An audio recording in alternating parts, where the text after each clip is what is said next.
Dear fellows, अस्सलाम वालेकुम। मैं हूं आपके साथ आपकी डॉक्टर हुमा चिश्ती।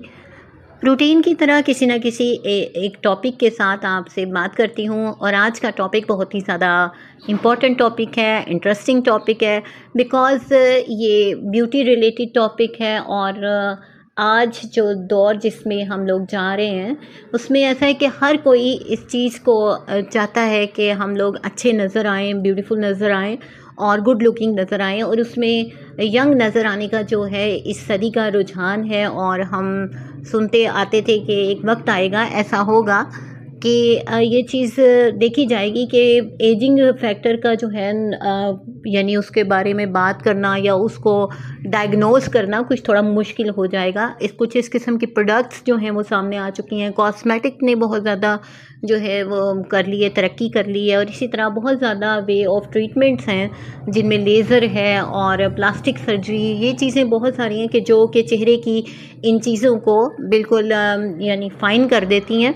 और यंग में और ओल्ड में एक फ़र्क कुछ कम ही रह जाता है।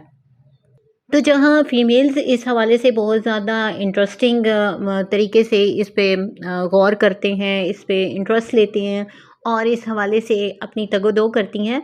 आज के इस दौर में मेल्स भी इस दौर में पीछे नहीं है, इस दौर में शामिल हैं वो। तो हम बात करेंगे रिंकल्स के हवाले से, झुर्रियों के हवाले से।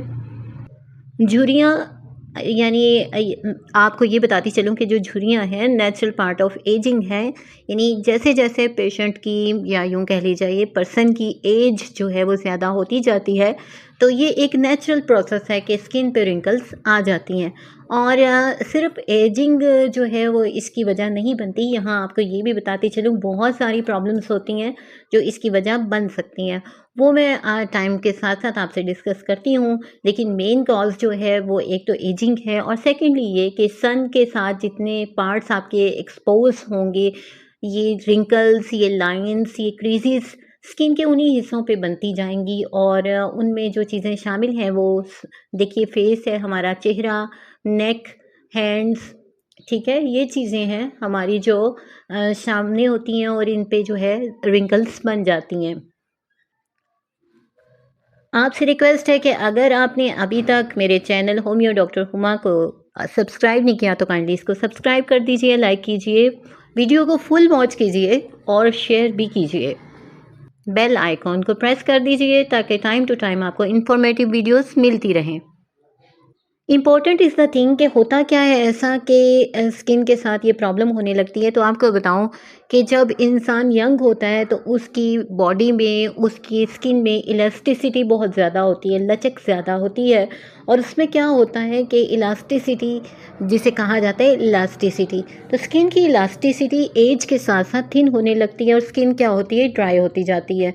और जैसे जैसे ड्राई होती जाती है तो रिंकल्स होती जाती हैं।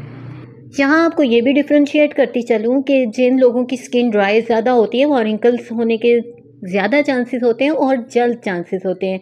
यानी वो टाइम से पहले भी रिंकल्ड फेस हो जाते हैं। इसके अलावा फेस के एक्सप्रेशंस बहुत ज़्यादा मैटर करते हैं।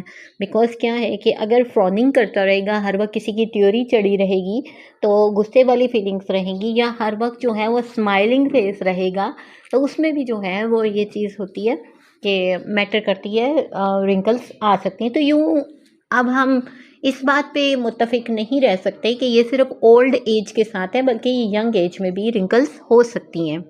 हमारी बहुत सारी मेडिसिन है जो रिंकल्स को ट्रीट करती हैं। और यहाँ अभी जब मैंने सन की बात की तो इस हवाले से आपको बताती चलूँ कि सन में यूवी लाइट जो है वो बहुत मुतासिर करती है। यूवी लाइट जो है वो अल्ट्रा वायलेट रेज होती हैं जिन्हें उर्दू में बाला बनफशी शुआएँ कहा जाता है सूरज की, जो कि हमारे कोलेजन वो चीज़ है कि जो कि हमारे इलास्टिक फाइबर्स को बनाए रखती है। ठीक है जी। तो क्या है, कोलेजन वो प्रोटीन है। जैसे जैसे ये चीज़ कम होती जाती है, और ये कैसे कम होती है कि यूवी लाइट्स जो हैं इसको मुतासिर करती हैं, सूरज की शुआएं से मुतासिर करती हैं और हमारी स्किन पे मौजूद इलास्टिक फाइबर्स को ब्रेक डाउन करती हैं। और यही फाइबर्स जो हैं हमारे कनेक्टिव टिश्यूज़ में बनाते हैं, आप जानते होंगे। तो फिर क्या होता है कि स्किन जब इन टिश्यूज़ को डैमेज होता है वहाँ पर और ब्रेक डाउन होता है फाइबर्स का, तो फिर स्किन जो है वो ड्रूप कर जाती है, यानी लटक जाती है और रिंकल्स जो हैं वो अपीयर हो जाते हैं। इसके अलावा बहुत सारे प्लूटेंट्स जो हैं इसमें मैटर करते हैं, यानी कि आलूदगी भी जो है इसमें बहुत मैटर करती है। स्मोकिंग से ये बहुत स्पीड अप हो जाती हैं रिंकल्स जो होती हैं।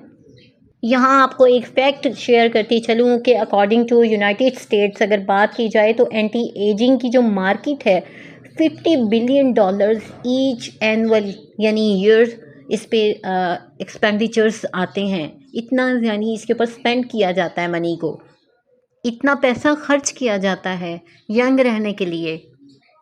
अब हम बात कर लेते हैं उन चीज़ों के हवाले से। डेफ़िनेटली किसी भी हवाले से कोई कोशिश की जाए तो वो बेटर होती है। तो मेडिसिन जहाँ इफ़ेक्टिव होती हैं वहाँ बहुत सारे मसाज ऐसे होते हैं, बहुत सारी थेरेपीज़ ऐसी हैं, जैसा कि मसाज थेरेपी का हवाले से मैंने आपको बताया। एक्यूप्रेशर पॉइंट्स ऐसे हैं कि जिनको डील करते हैं। योगा थेरेपी है, ठीक है। तो ये चीज़ें हैं और इसके अलावा नेचुरल जो वो खाने की चीज़ें हैं, पीने की चीज़ें हैं, जिनमें सिट्रिक फूड्स बहुत ज़्यादा इम्पोर्टेंट हैं, एंटीऑक्सीडेंट्स बहुत ज़्यादा इम्पोर्टेंट हैं, जिनमें ड्राई फ्रूट्स में नट्स आ जाते हैं, वो इम्पोर्टेंट है इस हवाले से, जो इस सिलसिले में मददगार होते हैं। और एंटीऑक्सीडेंट वो चीज़ें हैं कि जो चेहरे को वक्त से पहले बुढ़ापे की तरफ माइल नहीं होने देती और यंग लुकिंग रहता है पेशेंट। अब क्या है कि मैं आपसे शेयर करती चलूँ होम्योपैथिक मेडिसिन के हवाले से। तो हमारी होम्योपैथिक मेडिसिन अगर फेस जो है वो रिंकल्ड हो तो उसमें एब्रोटिनम बहुत अच्छी मेडिसिन है। इसके साथ ही साथ औरम म्योर भी इसके साथ बहुत अच्छा काम करती है। अब अगर किसी के पेट पे जो है रिंकल्ड हो सिलसिला तो फिर उसमें कलकेरिया कार्ब हमारी बहुत अच्छी मेडिसिन। आप देखें कि फ़ीमेल्स में अक्सर आफ्टर बर्थ बच्चों की डिलीवरी के बाद ये सिलसिला होता है तो वो भी क्योर हो जाता है। फिर कलकेरिया फोर्स हमारी मेडिसिन जो फुल बॉडी पे अगर रिंकल्स हैं तो वो ठीक होती हैं इससे। नेटम म्योर बहुत अच्छा काम करती है अगर नेक रिंकल्ड है, और इसके अलावा लाइको बहुत अच्छा काम करती है फोरहेड पे स्पेशली अगर रिंकल्स हैं। और सिलिशिया जो है वो फेस के हवाले से जो है फेमस है। बहुत सारी according to sign and symptom हमारी मेडिसिन्स हैं जो रिंकल्स को ठीक करती हैं और वक्त से पहले बूढ़ा नहीं होने देती। हमारी होम्योपैथी इस सिलसिले में बहुत अच्छा रोल अदा करती है। तो जी आज के लिए इतना ही, लेकिन यहाँ आपको बताती चलूँ कि सेल्फ़ मेडिकेशन से परहेज़ कीजिए और अपने किसी करीबी डॉक्टर से ज़रूर रुजू कीजिए, माहिर और काबिल डॉक्टर से, ताकि आप अकॉर्डिंगली अपनी एग्जैक्ट मेडिसिन पा सकें और सेहतयाब हो सकें। मुझे अपनी दुआओं में याद रखिए, अपना बहुत सा ख्याल रखिए। किसी नेक्स्ट टॉपिक तक के लिए इजाज़त दीजिए। अल्लाह हाफ़िज़।